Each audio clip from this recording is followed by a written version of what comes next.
like a child actor, growing up before our eyes on a long-running sitcom, the 2022 Mercedes-Benz C-Class is no longer the simple, baby Benz we once knew. The fresh-faced simplicity of Bruno Sacco's W201-190e has matured into a far more complete and accomplished car. The all-new W206 C-Class is now bigger than the original W124 E-Class, and it isn't even the starting point for the Mercedes-Benz ownership lineup. The compact class has become the corporate class, flush with luxury and technology for a new generation of buyer. And while the price has grown with the car's size and stature, the C-Class still needs to compete in that midsize executive market, so it still needs to feel relevant among the BMW 3 Series and Audi A4S of this world. We take a look at the $78,900 2022 Mercedes-Benz C200 to see if there's enough substance behind the sticker to put the C-Class on your shopping list. The Amg Line Kit is a standard feature on the C200, although the new Edition C option swaps this for the more subtle avant-garde styling package for no additional cost, which makes the C200 look a lot more sporty than it is.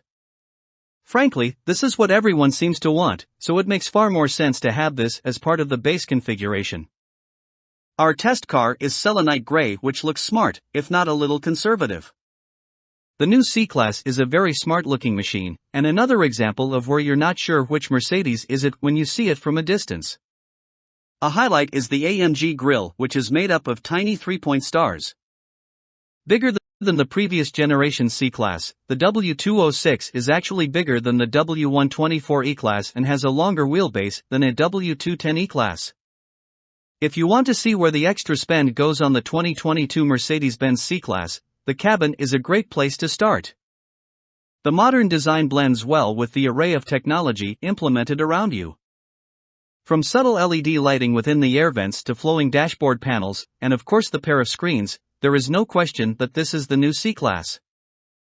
It looks slick and upmarket, and in true Mercedes-Benz fashion, is very much a scaled-down version of what you'll find in the larger and even more expensive S-Class. You sit low, but comfortably, although taller drivers may find the driver's footwell a little awkward at first, with the left of the firewall intruding slightly where your foot wants to naturally rest.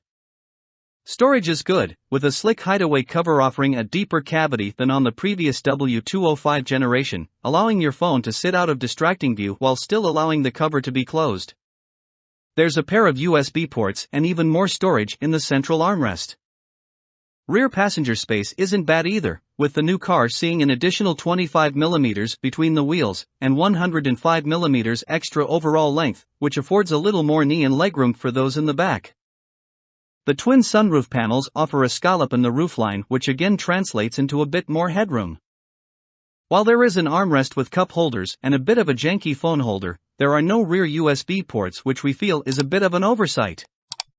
The boot is the same volume as the previous car, but the 60/40 split seats can be folded with slick remote releases on the side of the cargo area lining. Overall fit and finish is good, although some of the touch surfaces, like the seat controls, feel a little light and flexy as you press them, as they are now touch-sensitive panels rather than individual buttons. Again, the MBUX Infotainment System continues to impress, with the newest version presented in the C200 offering an iPad Pro-sized experience for the driver and front passenger. The Hey Mercedes voice assistant has improved, and can now control more functions of the car, but it still isn't perfect. Requests work most of the time, but it still seems that the Australian twang isn't quite as easy to program around as we'd like it to be. We're not suggesting that saying "Hey Mercedes, call Sarah Connor" will accidentally summon a time-traveling robot assassin from the future, but you might be leaving a voicemail for Sasha Collins instead.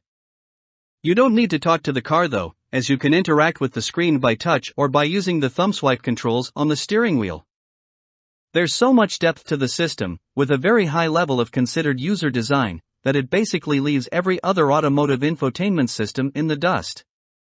There is support for Apple CarPlay and Android Auto, as well as integrated DAB+ radio, augmented street sign navigation, and even a cool live feedback demonstration of what the car is doing, in terms of suspension compression, throttle input, and even the current angle of incline. While it could be argued the system is massively complex, it isn't hard to use, even while on the move. The bigger downside is the huge amount of smudgy finger marks you get on the giant glass panel. Pro tip: keep a glass cleaning cloth in your door pocket. The system links to the Mercedes-Me telemetry app too, so you can send information to the car remotely, either to help with navigation or just to close the sunroof. This can store your user preferences too, and you can log into the car using a fingerprint so that each driver can have their seat position and cabin setup immediately configured as soon as they activate their profile. The new C-Class is yet to be tested by ANCAP or Euro NCAP at the time of writing. The car includes 10 airbags, including a front center bag, and a basic suite of driver assistance aids like a 360-degree camera, adaptive LED high-beam headlamps, adaptive cruise control and a lane departure warning system.